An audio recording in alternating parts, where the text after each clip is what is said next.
할렐루야. 오늘은요 창세기 4장 말씀을 여러분과 함께 나누고자 합니다. 창세기 4장은 성경에 많은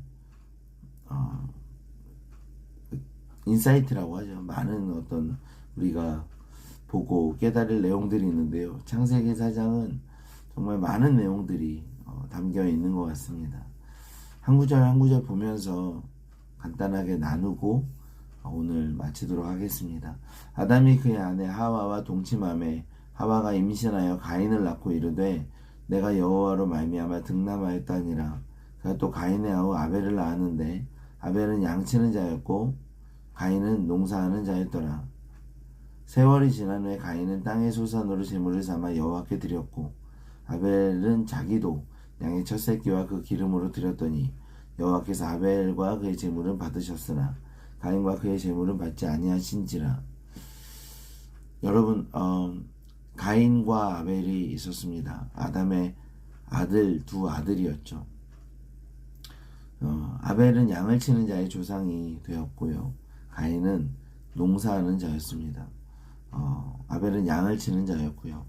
그런데 둘이서 같이 예배 드렸는데 하나님께서 가인의 예배는 받지 않으셨고 아벨의 예배는 받으셨습니다. 가인은 소문난 사람이었습니다. 아주 유명한 사람이었죠. 가인은 최첨단 산업을 하는 사람이었습니다. 사람들에게 가장 필요한 먹거리를 제공하는 사람이었습니다. 네, 그에 반해서 아벨은 양을 치는 사람이었는데 그 당시 양은 식량으로 사용할 수 없는, 양을 치는 이유는 하나님에 대한 제사, 또한 아마도 그 양의 가죽으로 옷을 만드는 일은 하지 않았을지 몰라도 어쨌든 양은 그렇게 쓰임새가 있었습니다. 어쨌든 간에 가인은 굉장히 각광받는 사람이었고 인정받는 사람이었을 것입니다.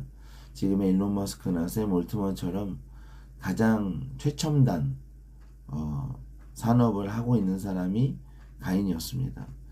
그 가인이 제사를 지냈습니다. 네, 가인의 제사는 받지 않으셨습니다. 네, 아벨의 제사는 받으셨습니다. 가인의 제사 왜 받지 않았는가? 하나님께서 가인을 알고 계셨기 때문에 그렇습니다. 사람들은 가인을 알지 못합니다. 가인이 가진 능력, 가인이 가진 재산, 이런 것들을 통해서 사람들은 가인을 보았습니다. 네, 하나님은 가인의 마음의 중심을 보았습니다. 네, 가인의 제사를 받지 않으셨는데 대번에 가인의 마음이 이렇게 분노가 올라왔습니다. 가인의 얼굴에 다 그것들이 표출되었습니다. 하나님께서 가인을 찾아오셨습니다. 죄가 너의 마음의 문을 두드리지만 너는 죄를 다스리라고 말씀하셨습니다. 하나님께서 제사를 받지 않으시면 어떻습니까? 우리는요, 하나님의 결정을 존중해야 됩니다. 하나님의 결정을 예배해야 됩니다. 하나님께서 그렇게 하실 때 우리는 그것을 인정해야 됩니다. 우리 인생 가운데 우리가 생각하지 않았던 일, 또는 우리가 예상하지 않았던 일, 우리가 기대하지 않았던 일, 우리가 계획하지 않았던 일들이 일어나는 경우가 굉장히 많이 있습니다. 우리가 그때 불강력적으로 우리가 그 문제들을 바꿀 수 없을 때도 있고요. 또 우리가 굉장히 속상하고 어려울 때가 있습니다. 그러나 우리는요, 그것을 인정해야 됩니다. 하나님의 결정을 인정하고 하나님이 하신 일들을 인정해야 됩니다. 우리가 알 수 없는 그런 일들이 우리 가운데 일어날 때 우리는 그것을 예배하며 하나님을 신뢰하고 하나님의 선하심을 인정해야 됩니다. 때로는 우리가 느껴지는 거절감이나 또 때로는 우리가 느껴지는 그런 것들은 사실 하나님 주신 것들이 아닙니다. 사단이 주는 것들입니다. 우리 마음 안에 있는 거절감을 이용해서 하나님을 외면하게 만들고 하나님을 대적하게 만드는 것이 사단의 주 업무입니다. 근데 우리가요, 우리 인생 가운데 우리가 예상하지 않았던 일들, 우리가 기대하지 않았고 우리가 원하지 않는 일들이 일어날 때 우리 하나님의 선하심을 신뢰해야 됩니다. 하나님께서 분명히 우리를 이끌어 가실 줄 믿습니다. 하나님께서 우리 가운데 선한 것들로 인도하실 줄 믿습니다. 하나님은 언제나 우리 가운데 좋으신 분이십니다. 그러니까 우리가 하나님을 신뢰해야 됩니다. 가인은 그러지 못했습니다. 대번에 아벨의 멱살을 잡았고 들판으로 아벨을 불러서 아벨을 때렸는데 정말 분에 못 이기게 때렸더니 아벨이 그 자리에 죽었습니다. 살인자가 된 것입니다. 이것이 가인이었습니다. 이것이 가인의 마음의 중심에 있는 것들이었습니다. 하나님께서 가인의 마음을 받을 수가 없었습니다. 가인의 제사를 받으실 수가 없었습니다. 왜냐하면 그렇게 하는 것은 가인의 삶을 그냥 유기해버리는 것입니다. 하나님께서는 이를 통해서 가인이 회개하고 돌아오기 원하셨을 것입니다. 가인이 제사 드리는 거, 제사의 종교적인 어떤 활동하는 거, 그거는 상관없는데 그 마음의 중심이 어떠한지에 대해서 하나님께서는 가인에게 묻기를 원하셨습니다. 가인이 그때라도 하나님을 예배하고 경외하는 마음이 있다면 내 제사를 왜 받지 않으셨을까? 내 예배를 왜 받지 않으셨을까? 하나님께서 원하시는 건 뭘까? 하나님께서 나에게 주시는 메시지는 뭘까? 우리 생각해 볼 수 있습니다. 그런데 가인은 그렇게 하지 않았습니다. 심지어 하나님께서 가인을 찾아오셨습니다. 그리고 가인에게 말씀하셨습니다. 그럼에도 불구하고 가인은 거기에 반응하지 않았습니다. 너무나 많은 교회들이 있었는데도 불구하고 가인은 그렇게 하지 않았습니다. 그리고 들판으로 아벨을 불러서 아벨을 때려서 죽였습니다. 오늘은 사실은 설 명절입니다. 사랑하는 여러분, 아브라함의 가정에서 일어났던 이삭과 이스마엘의 충돌이 전 지구적인 충돌로 비화됩니다. 여러분, 오늘 가인과 아벨의 충돌은 그보다 더 큰 가정 안에서 일어나는 선과 악의 충돌이고, 하나님의 자녀와 본질상 진노의 자녀의 충돌, 이런 식으로 우리는 볼 수 있습니다. 한 가정이 분열하지 않고 세워지는 것, 한 가정이 분열하지 않고 하나 되는 것, 그래서 매우 중요한 일인 것 같습니다. 모든 것은 가정에서 시작됩니다. 형제 가운데 시작됩니다. 형제 가운데 전쟁, 형제 가운데 싸움, 형제 가운데 분열, 형제 가운데 반목과 형제 가운데 미움의 안에서 시작됩니다. 가정이 하나 된다면, 이 땅 가운데 가정이 하나 된다면 여러분 아마 정말 많은 문제들이 해결되었을 것입니다. 가인은 이제 홀로 떠났습니다. 그리고 땅에서 유리하는 자가 되면서 에덴 동편의 놋 땅에 거주하였습니다. 저는요, 에덴 동쪽에는 뭐가 있는지 압니다. 성경이 이렇게 말하고 있습니다. 생명나무로 가는 길을 에덴 동장에 있었습니다. 이렇게 된 이상 가인은 생명나무를 탈취하려고 했을지도 모르겠습니다. 누구나 그렇죠, 여러분. 생명나무, 영원히 죽지 않는 생명나무를 갈구합니다. 생명은 예수 그리스도 안에 있는데 예수 외에 다른 곳에서 생명을 갈구합니다.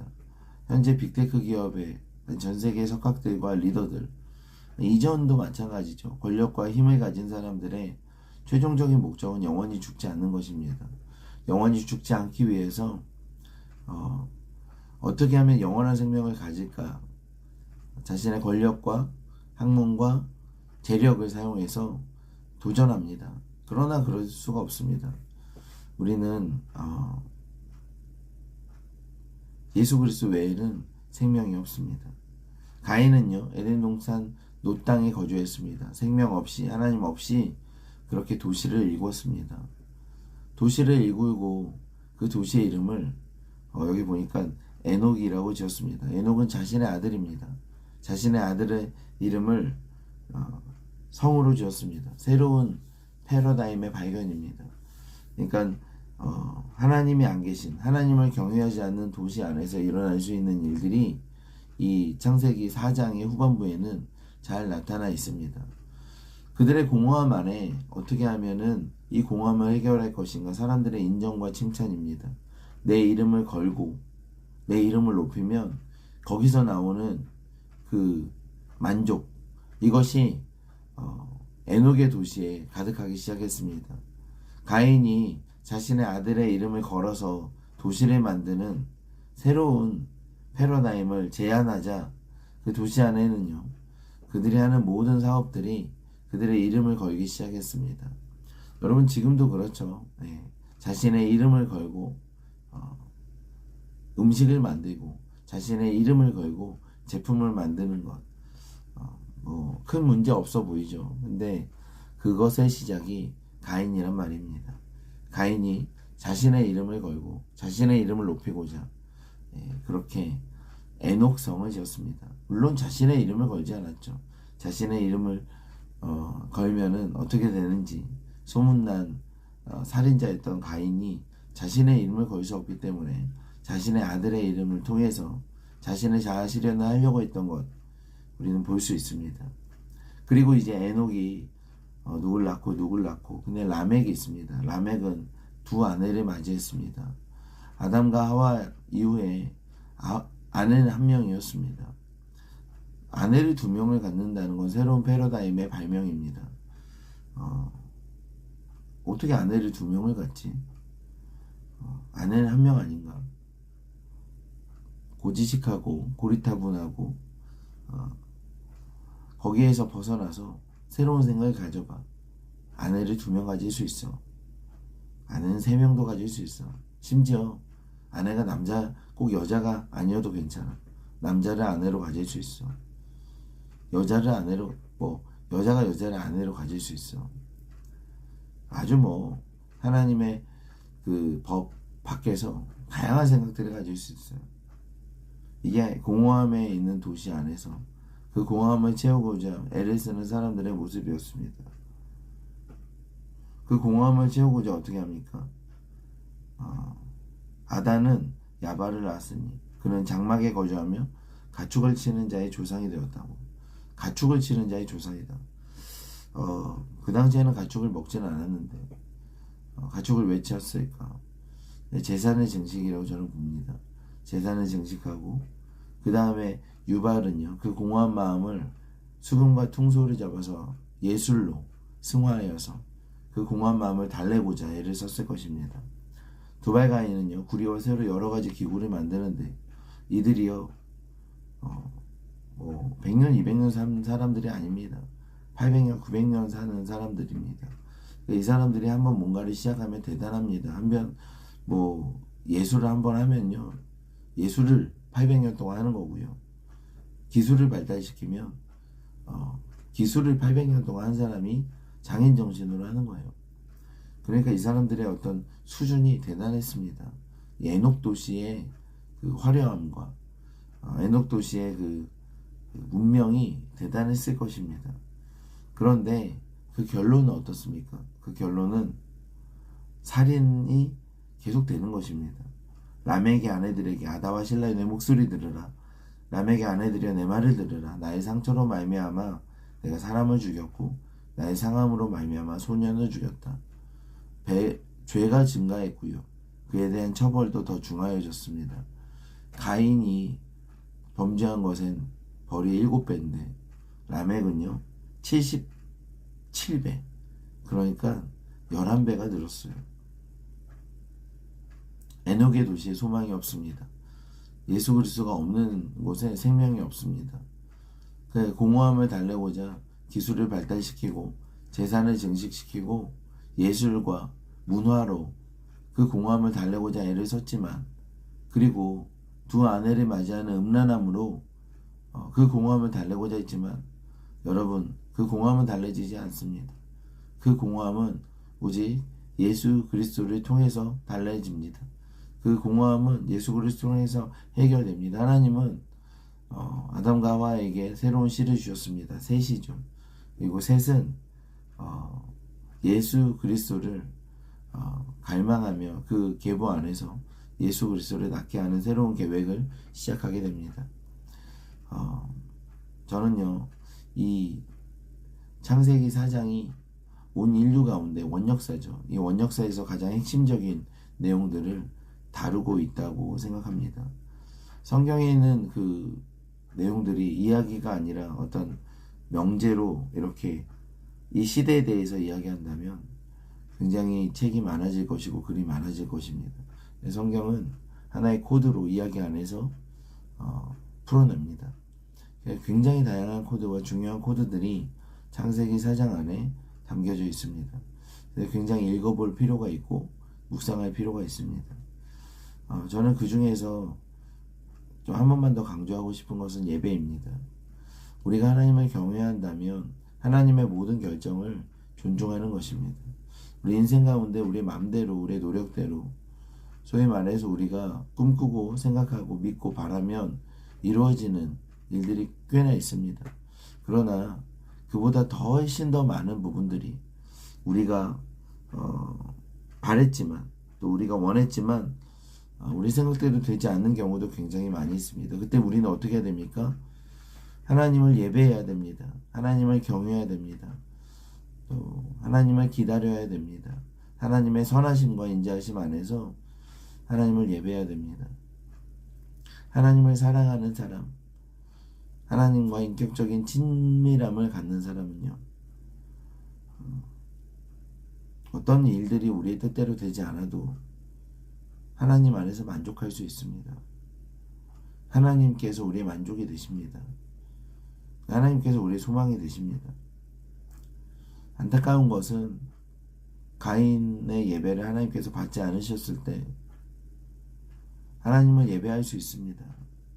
사실 그때가 진정한 예배가 시작되는 거죠. 내 뜻대로 되지 않았을 때 하나님의 뜻을 존중하는 것. 가인은 하나님의 멱살을 잡았습니다. 하나님을 정말 싫어하고 안타깝게도 그 하나님을 공격하고 싶은데 하나님은 안 계시고, 그러니까 주변에 있는 아벨을 공격한 것입니다. 우리 삶 가운데 일어나는 때로는 우리가 원하지 않았던 일들, 때로는 우리가 기대하지 않았던 일들이 일어날 때 잠잠하게 하나님을 예배하며 하나님을 경외하며 성령 안에서 그리스도의 빛 가운데 나를 조명하고 회개하고 주님께 돌아오는 우리가 되기를 예수님의 이름으로 축원합니다. 기도하겠습니다. 좋으신 하나님 감사합니다. 예배합니다. 우리 인생 가운데 우리 인생 가운데 일어나는 수많은 일들 우리가 알지 못합니다. 그러나 그 안에서 하나님의 뜻을 분별하게 하시고 하나님의 결정에 순복하게 하시고 예배하게 하시고 하나님의 경외함으로 한 걸음 한 걸음 살아갈 수 있도록 도와주십시오. 특별히 예배드린 모든 가정 가운데 하나님의 나라가 회복되기를 원하고 하나님의 통치와 다스림이 충만해지기를 원합니다. 주님, 오늘 설 명절을 맞이해서 각 가족들이 모일 때 하나님, 우리가 아벨과 같은 삶을 살게 하시고 아버지 하나님, 가정에 하나 되는 일에 하나님 우리가 쓰임받게 하여 주십시오. 모든 영광 주님께 올려드리며 예수님의 이름으로 기도합나이다. 아멘.